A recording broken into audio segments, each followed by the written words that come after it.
At 3:13 in the morning, a gray return folder slid onto my desk at the Caldwell City Archive.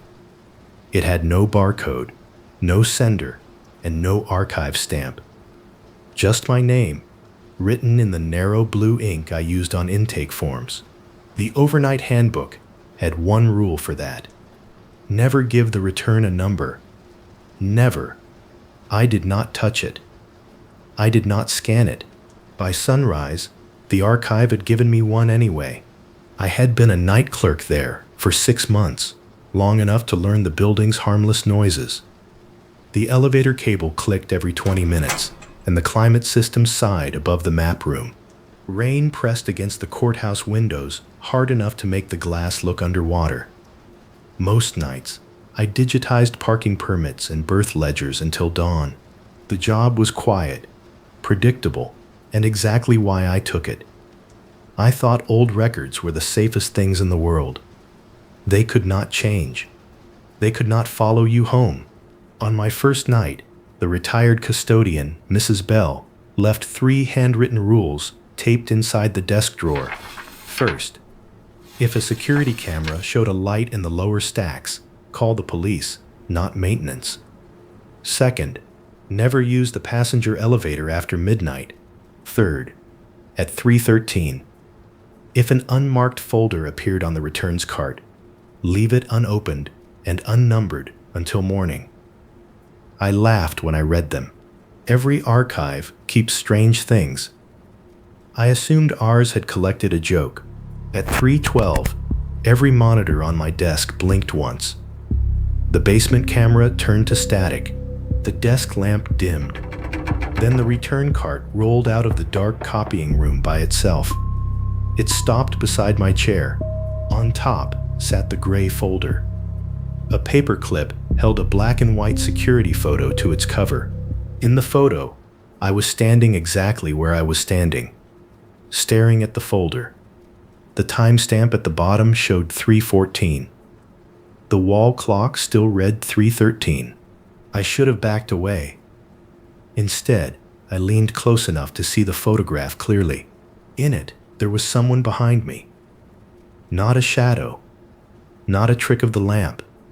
A man in my navy cardigan stood at the far end of the aisle, his face hidden by a stack of file boxes.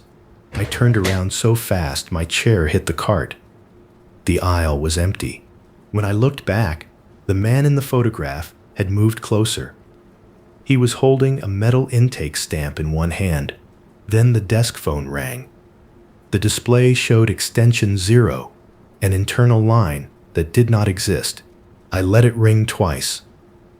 On the third ring, a voice spoke through the speaker before I could touch it. It was mine. "Eli, do not label it. You did that the first time." I asked what it meant. The voice breathed once, close to the receiver. "If you hear yourself downstairs, do not answer him." The line went dead. At the same moment, the basement camera cleared. On the camera feed, I watched myself walk into the lower stacks. The other Eli moved slowly, carrying the gray folder against his chest. He reached the end of aisle 13 and stopped in front of a service door I had never seen before. The door was narrow, painted the same cream color as the walls, with no handle on the outside. The other Eli looked up at the camera.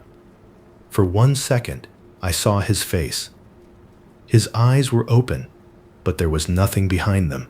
Then the feed froze. Inside the top desk drawer, under Mrs. Bell's rules, I found an old incident report. It described the same folder, the same time, and the same blank barcode. The last paragraph was written in different ink. It said that the archive could only keep what someone recorded. The folder was not dangerous until it received a number, a scan, or a place in the catalog. That was why it waited on the return cart. It wanted a clerk to make it official. And if it used your name, it was not asking for a file. It was asking for you. The scanner beside me powered on by itself. Its blue light swept across the gray cover without touching it.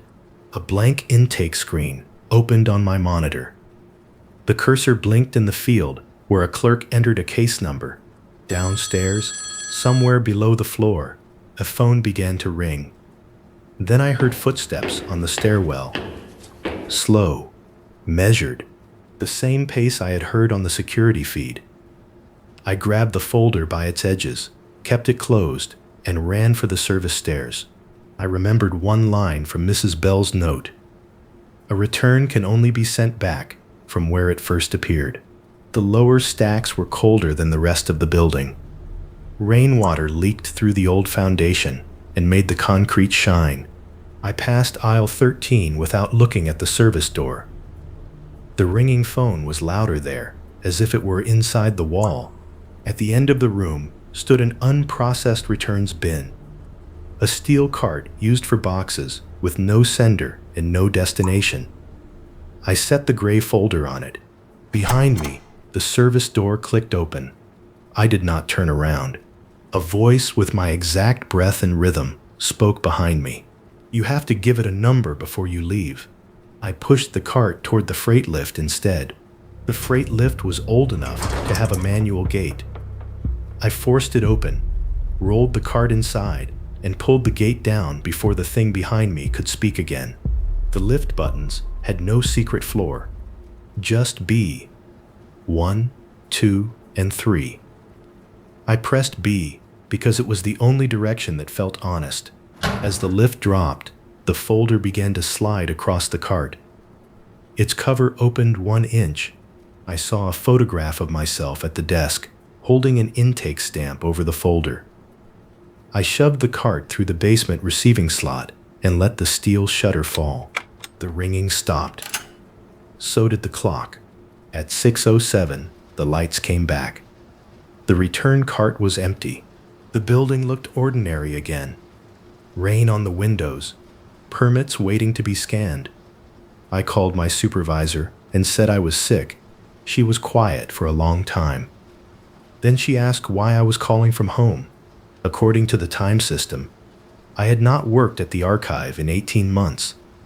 My employee record showed one final shift, ending at 3:13 a.m. Under the status line was a number I had never entered. Every Friday since then, a paycheck still arrives with no return address, only my own narrow blue ink on the envelope.